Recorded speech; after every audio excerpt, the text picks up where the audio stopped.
Assalamualaikum warahmatullahi wabarakatuh. Perkenalkan, nama saya Fajrila Warham dengan NIM 415 230 10 158. Perkenalkan dengan nama saya Fernando dengan NIM 4153 010038. Video ini kami buat untuk memenuhi tugas besar 2 pada mata kuliah Komunikasi Data dengan dosen pengampu Paraka Yusuf ST MTI. Di sini ada daftar isi. Yang pertama adalah pendahuluan, yang kedua ada routing RIP, dan yang ketiga ada interVLAN routing. Pendahuluan. Dalam rangka menyelesaikan tugas besar 2 komunikasi data, kali ini kami akan melakukan rancangan topologi jaringan yang menggunakan metode routing RIP dan interVLAN routing sebagai proses yang kami pilih untuk melakukan pengiriman data. Kali ini kami akan melakukan rancangan topologi jaringan yang menggunakan metode routing RIP dan interVLAN routing sebagai proses yang kami pilih untuk melakukan pengiriman data. Lalu di sini ada routing RIP atau yang disebut Routing Information Protocol adalah salah satu protokol routing dinamis yang digunakan dalam jaringan untuk mendistribusikan informasi routing antar router. RIP termasuk dalam kategori protokol distant vector dan menggunakan algoritma Bellman-Ford untuk menentukan rute terbaik. Lalu di sini ada cara kerja routing RIP. Yang pertama itu distant vector. RIP menentukan rute terbaik berdasarkan hop count atau jumlah lompatan dari satu router ke tujuan. Setiap router membagikan tabel routingnya kepada router tetangga secara berkala, biasanya setiap 30 detik. Lalu yang kedua ada metric hop count. Setiap lompatan dari satu router ke router lain dihitung sebagai satu hop. RIP memiliki batas maksimum hop count 15, artinya jika router memerlukan lebih dari 15 hop, router tersebut dianggap tidak dapat dijangkau atau infinite. Lalu yang ketiga ada update berkala. Router mengirimkan pembaruan routing secara rutin kepada router tetangganya meskipun tidak ada perubahan topologi. Ini membantu menjaga konsistensi informasi di seluruh jaringan. Yang keempat ada algoritma Bellman-Ford, yakni algoritma ini digunakan untuk menentukan jalur dengan jumlah hop terkecil ke tujuan. Dan yang terakhir ada split horizon dan route poisoning. Ini digunakan untuk mencegah routing loop. RIP menentukan teknik seperti split horizon, tidak mengiklankan rute kembali ke asalnya, dan route poisoning, menandai rute yang tidak valid dengan hop count maksimum 16. Lalu di sini ada kelebihan routing. Yang pertama ada mudah dikontrol dan dikonfigurasi. RIP ini sangat sederhana untuk diimplementasikan sehingga cocok untuk jaringan kecil. Yang kedua ada interoperabilitas, yang mana dapat digunakan di berbagai jenis perangkat jaringan dari berbagai vektor. Yang ketiga ini ada mendukung jaringan redundan. RIP secara otomatis mencari rute alternatif jika rute utama gagal. Lalu ada kekurangan routing RIP, skalabilitas terbatas. Karena batas hop count maksimum 15, RIP tidak cocok untuk jaringan besar. Yang kedua ada lambat mengatasi perubahan. RIP memerlukan waktu untuk mendeteksi perubahan topologi, menyebabkan slow convergence. Yang ketiga ada penggunaan bandwidth. Update routing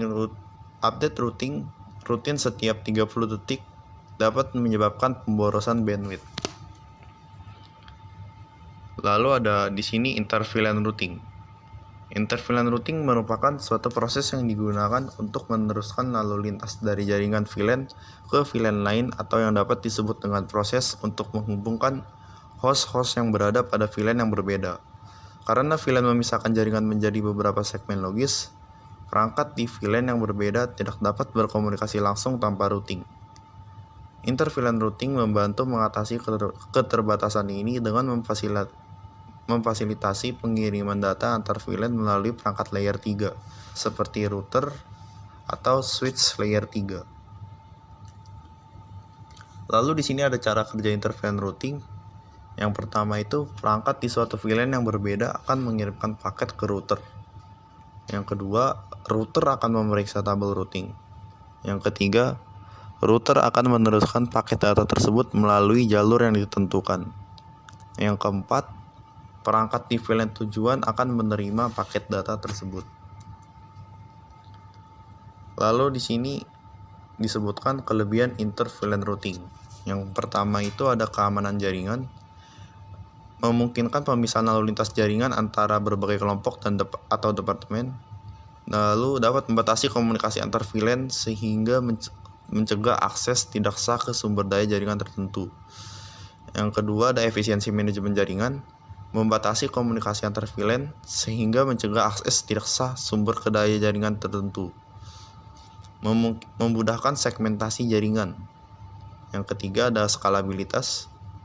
Inter-VLAN routing mendukung ekspansi jaringan dengan mudah tanpa memerlukan perubahan besar.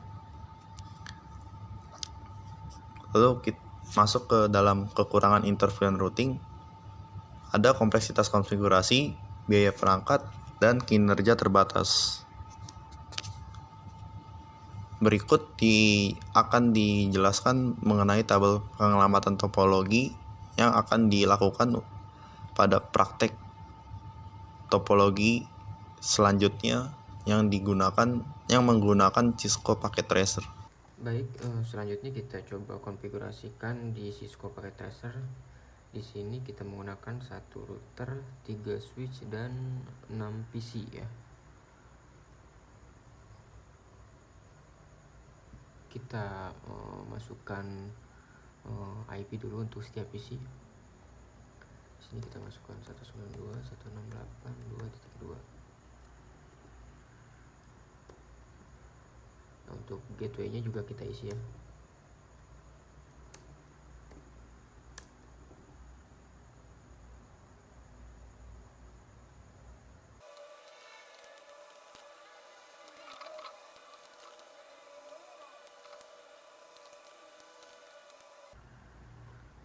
Nah, selanjutnya kita setting router RIP-nya ya, routing RIP-nya. Sebelum itu kita masukkan gateway si PC yang ada di switch yang pertama.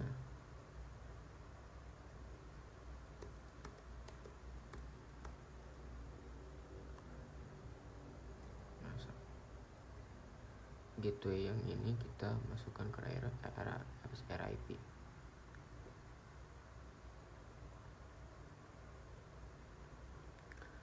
Nah, lalu kita setting VLAN ini apa sih, inter VLAN-nya.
short mode terang.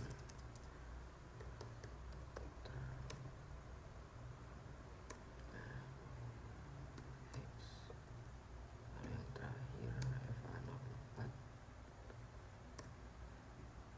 ini switch mode terang juga. Selanjutnya yang switch yang terakhir, enable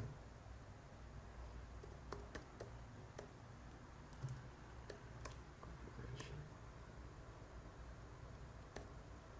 VLAN 20, VLAN 10.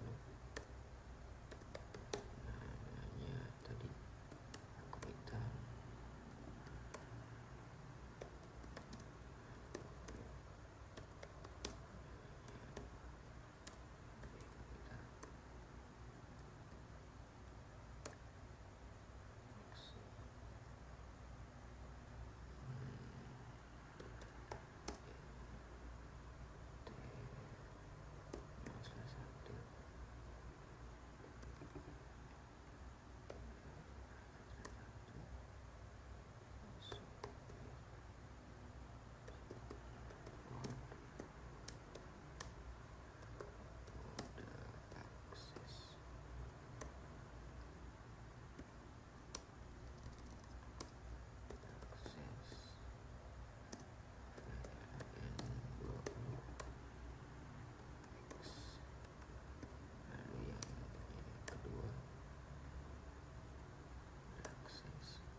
Untuk terangnya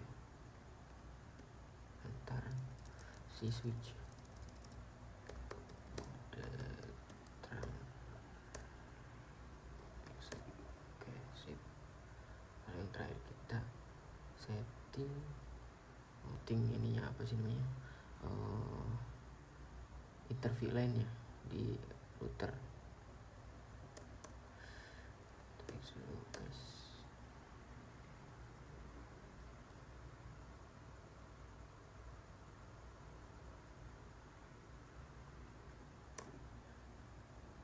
INT FA 0/0 bisa cek dulu ngomong apa enggak. Oke, sip. Mulai nyala dia.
Masukkan gateway si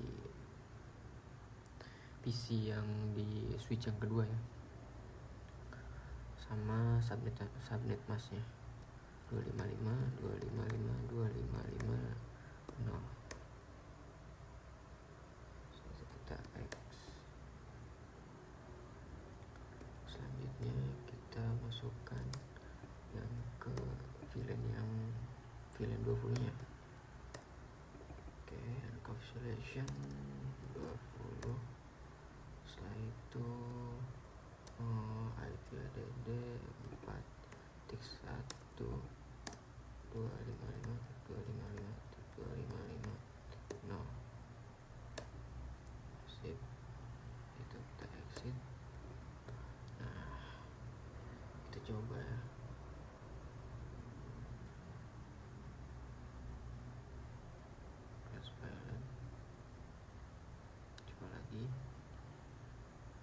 successful guys. Coba sini ke sini, focus file, coba lagi, successful, coba lagi, ke sini, progress file, coba lagi, successful. Coba kita ping ya, ping 192.168.4.3. Nah, berhasil ya guys.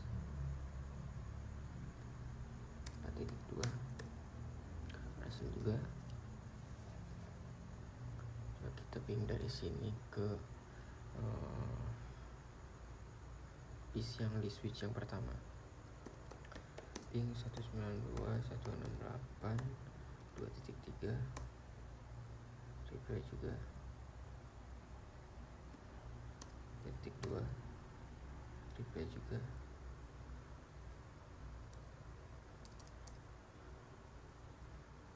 4.3, replay juga,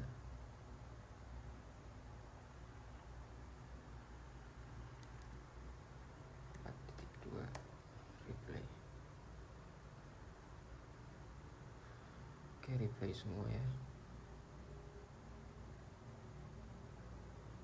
Coba lagi dari sini ke ujung, successful ya.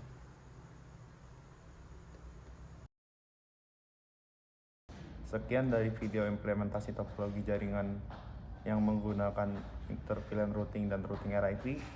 Kurang lebihnya mohon maaf. Assalamualaikum warahmatullahi wabarakatuh.